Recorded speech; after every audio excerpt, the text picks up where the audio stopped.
Question 1. Read the sentence from passage 1, the 3 golden apples. And besides, I have no fancy for burdening myself with the sky just now. Paragraph 4.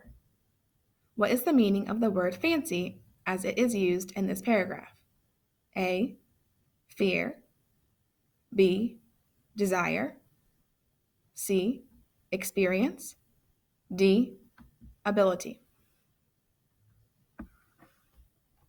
Question 2. Read the sentence from passage 1, the 3 golden apples. We will see about that one of these days, answered the giant. At all events, you ought not to complain if you have to bear it the next 100 years, or perhaps the next 1,000. I bore it a good while longer, in spite of the backache. Paragraph 6. What does this excerpt reveal about Atlas? A. He dismisses Hercules' attempt at trickery. B. He is encouraged by Hercules' struggle. C. He thinks that Hercules is more deserving of punishment. D. He resents the fact that he has held the sky for so long.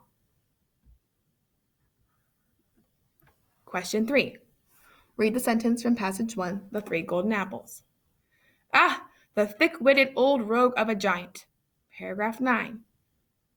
What is the meaning of the phrase thick-witted as it is used in the sentence? A. Admirable and kind. B. Difficult to deceive. C. Slow to understand. D. Young and experienced. Question 4. Which sentence from passage 1, the 3 golden apples, shows why Atlas offers to take the apples to the king? A. You are certainly a very strong man and can never have a better opportunity to prove it. Paragraph 6. B. That's no more than fair and I'll do it. Paragraph 8. C.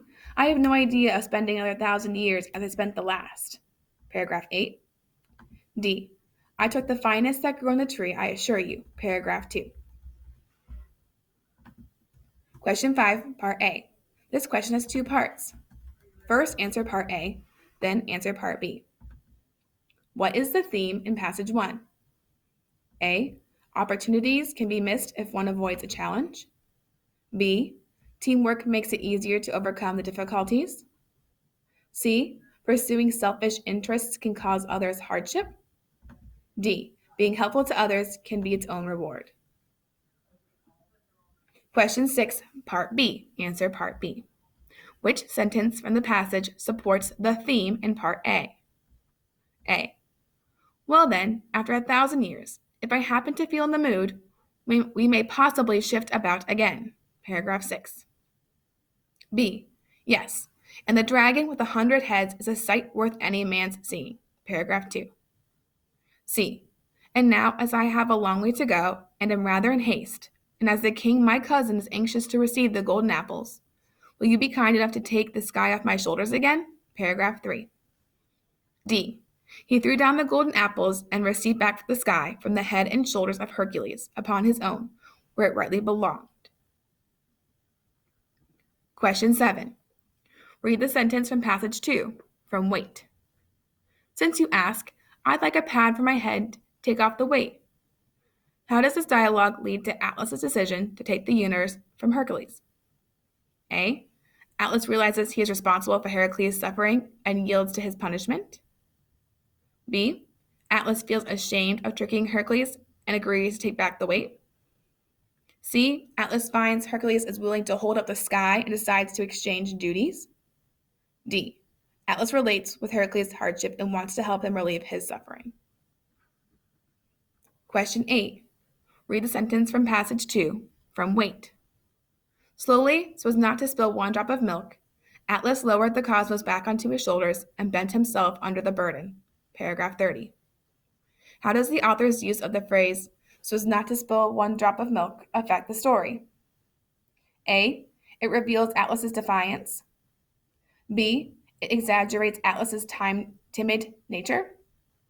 C. It illustrates Atlas's devotion to the universe. D. It shows Atlas's misunderstanding of the situation. Question 9, Part A. This question has 2 parts. First, answer Part A, then answer Part B. How has Atlas's character in passage 2 been transformed from the way it is portrayed in passage 1? A. In passage 2, Atlas is stronger and more physically impressive than he is in passage 1. B. In passage 2, Atlas has a stronger sense of duty and responsibility than in passage 1. C. In passage 2, Atlas has lost whatever respect he had for Heracles in passage 1. D. In passage 2, Atlas has been supporting the universe for a longer time than in passage 1. Question 10, Part B. Answer Part B. Select the detail from passage 2 that supports the answer to Part A. A. He would gladly have dashed the world to pieces if that would have freed him. He saw now that Atlas could do just that, but did not, and he respected him that would not help him. Paragraph 30. B. Unsuspecting, Atlas nodded and bent down to put the apples on the floor of the universe. Then with a light flick, he spun the cosmos off Heracles and held it over his head. Paragraph 25. C. If he made a fuss, Atlas could just walk away. Paragraph 21. D. You aren't getting tired, are you? Said Atlas. Paragraph 18.